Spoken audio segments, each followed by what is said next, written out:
l'éthique, c'est que la médecine est devenue tellement technique et performante qu'elle a réussi à prolonger des vies, quelquefois dans des situations d'une telle complexité, d'une telle souffrance, qu'on peut se poser la question a posteriori de dire est-ce que nous avons bien fait de prolonger cette vie? Et donc, ce questionnement-là, il est un questionnement nouveau. Les médecins, il y a 50 ans, sortaient en disant on a fait tout ce qui était possible. Mais maintenant, ils doivent se poser une nouvelle question. Est-ce que ce qui est techniquement, scientifiquement possible est humainement, raisonnablement souhaitable? Et donc, c'est là que se pose le problème de l'éthique, de la bioéthique. La France a fait un choix, qui est un choix noble, je trouve. Il n'a pas de comité d'experts, et il décide que c'est les représentants du peuple, et donc le peuple, qui décident de ce qui est permis et de ce qui est interdit.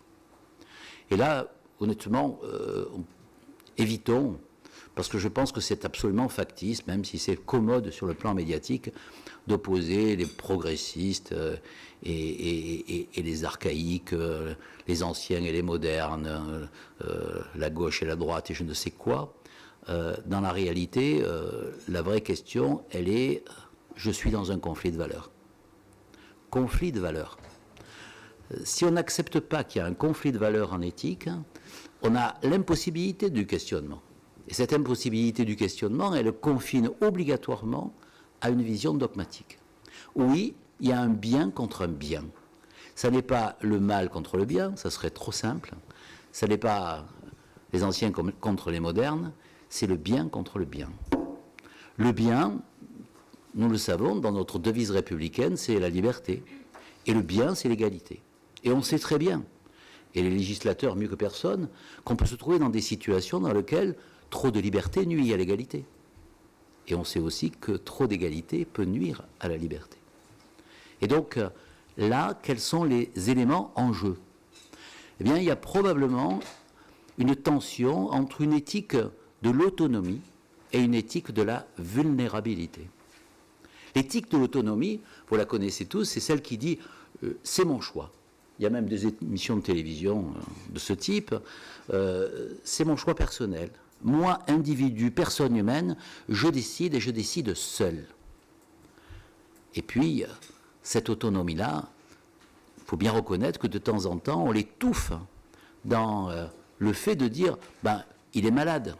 Donc, puisqu'il est malade, il ne peut pas décider. Puisqu'il ne peut pas décider, je vais décider à sa place.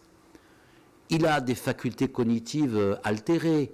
Il a perdu la mémoire. Et donc, je vais décider à sa place. Et une véritable éthique de l'autonomie, c'est d'essayer de faire émerger l'autonomie, même lorsque la grande fragilité est apparue.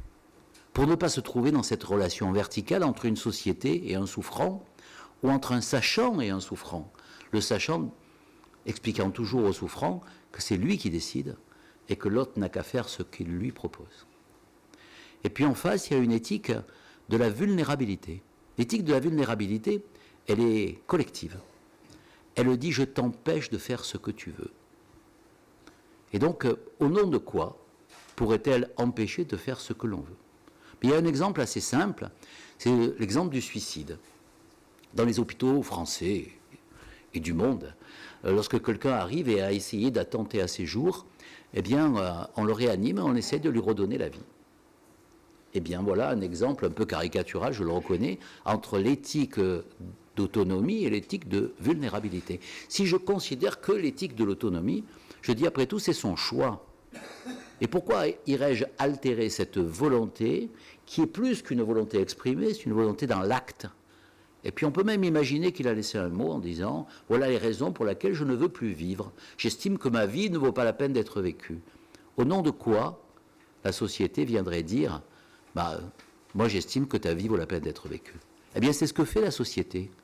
Elle lui dit « toi tu penses que ta vie ne vaut pas la peine d'être vécue et moi je vais essayer de te redonner l'espérance et la capacité de considérer qu'elle vaut la peine d'être vécue. » Éthique de la vulnérabilité fait que l'on va à l'encontre de la volonté individuelle de l'instant. Volonté de l'instant. Parce que qu'est-ce que c'est que la liberté? La vraie liberté, c'est de changer de volonté. Dans toutes les démocraties, il y a des échéances électorales. Si nous étions immuables dans nos choix, Mais à 18 ans, on dirait, qu'est-ce que vous choisissez? Le carton bleu, vert, jaune, rouge, orange, je ne sais. Et ça serait définitif. Mais les circonstances changent, et moi, je change aussi. Et donc, j'ai le droit de changer d'avis.